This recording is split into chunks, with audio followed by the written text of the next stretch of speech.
Hello everyone, my name is Joni Steinmetz and I'm a Senior Human Resources Representative here at International Health Services. And today I'm going to be speaking with you about the coronavirus and telling you some information about how to deal with this disease and protect yourselves and our clients.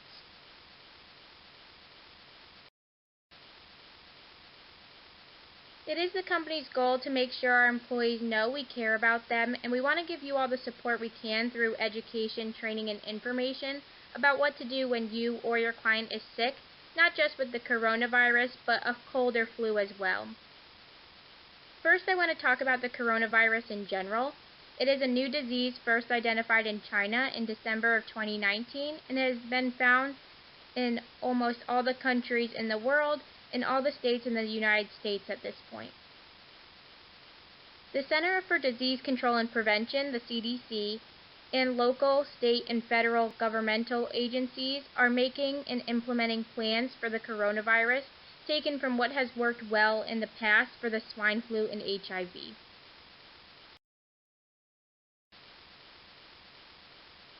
Some symptoms of the coronavirus can range from mild to severe illness, and the symptoms usually appear within 2 to 14 days after the exposure. They include fevers, which would be higher than 100.3 degrees Fahrenheit, a cough, a shortness of breath, and in a small percentage of people there was seen to be diarrhea as well. So who should be the most cautious? Those considered at high risk would include people of any age with underlying health conditions or a weakened immune system, anyone over the age of 80, and pregnant women as well.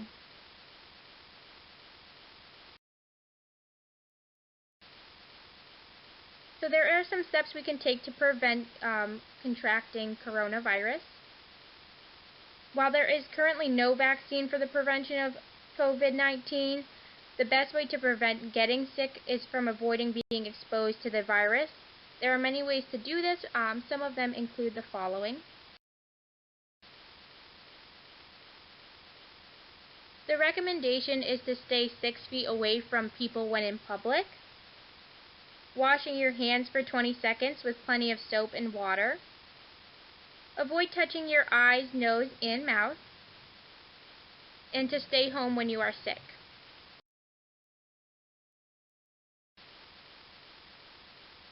By covering your cough or sneeze with a tissue, then throwing the tissue in the trash. And to clean and disinfect frequently touched objects and surfaces using a regular household cleaning spray or wipes, such as Lysol or bleach, that kills the virus.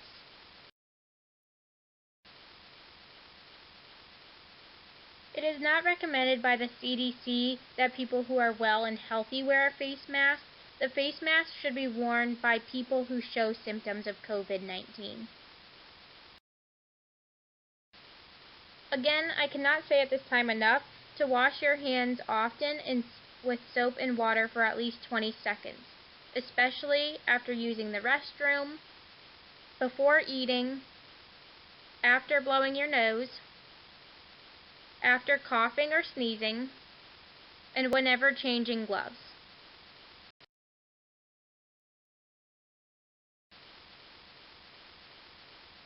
If soap and water are not readily available, use an alcohol-based hand sanitizer with at least 60% alcohol. Always wash your hands with soap and water if your hands are visibly dirty. As home care providers, some of your clients may have colds or the flu, which may seem the same as the coronavirus.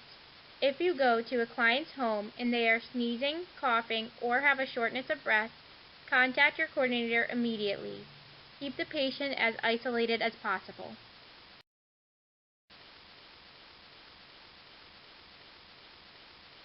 Don't leave the home until clear guidance and direction have been given to you by the coordinator. The coordinator in the office will call to discuss the client to the ASAP, and the decision will be made to provide services or not.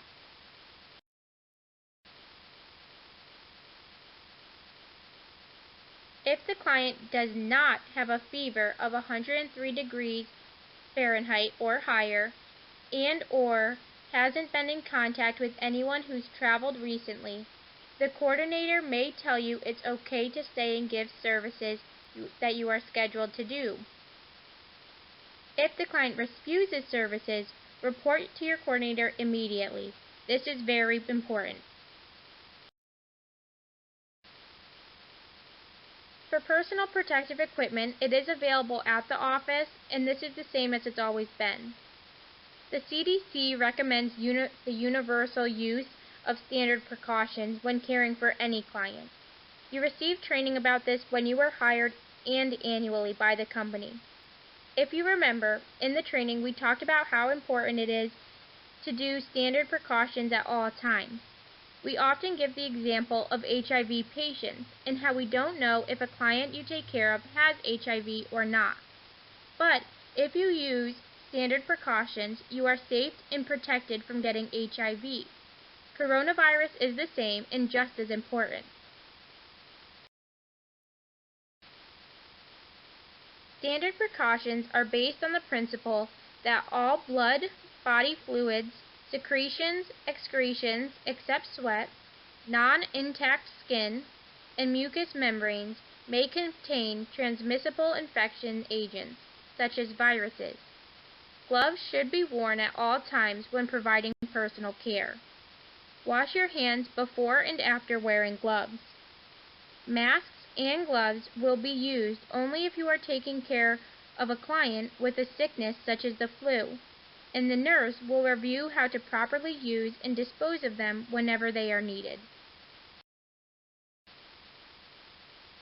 You should not work if you are sick with a fever higher than 100.3 degrees Fahrenheit or have a newly developed respiratory illness such as a cough, shortness of breath, or sore throat. Recent travel, for example within the past 14 days, from a COVID-19 affected geographic area in the United States, Canada, or other countries. Or if you've had close contact with a person diagnosed with COVID-19 in the past 14 days. As usual, you should be calling your coordinator to report that you are sick.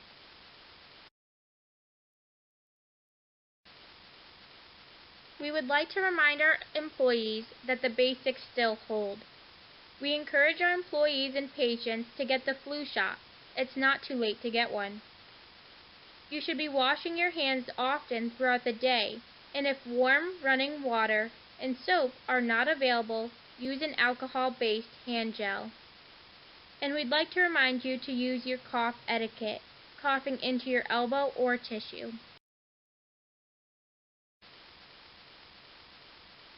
You should avoid touching your eyes, nose, or mouth, and avoid handshaking and hugging. Everyone should keep surfaces clean, especially cell phones, tables, surfaces in the bathroom, and toys for children. You can clean these items by wiping them down with a household disinfectant such as Lysol or bleach. The final and most important thing to remember is to call and report to your coordinator anytime your client is sick with a cold or is coughing, sneezing, has a sore throat, or a shortness of breath. Take your client's temperature if he or she will let you. The coordinator will give this information to the ASAP case manager or to our company nurse if we can't reach the case manager quickly, to make the decision for you to stay and take care of the client or not.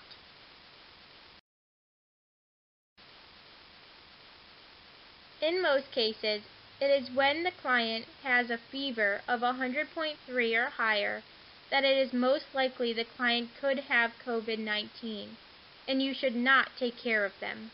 But each client and case are so different, so please, we can only support you if you call the coordinator to discuss the client. If you're not sure, call the office.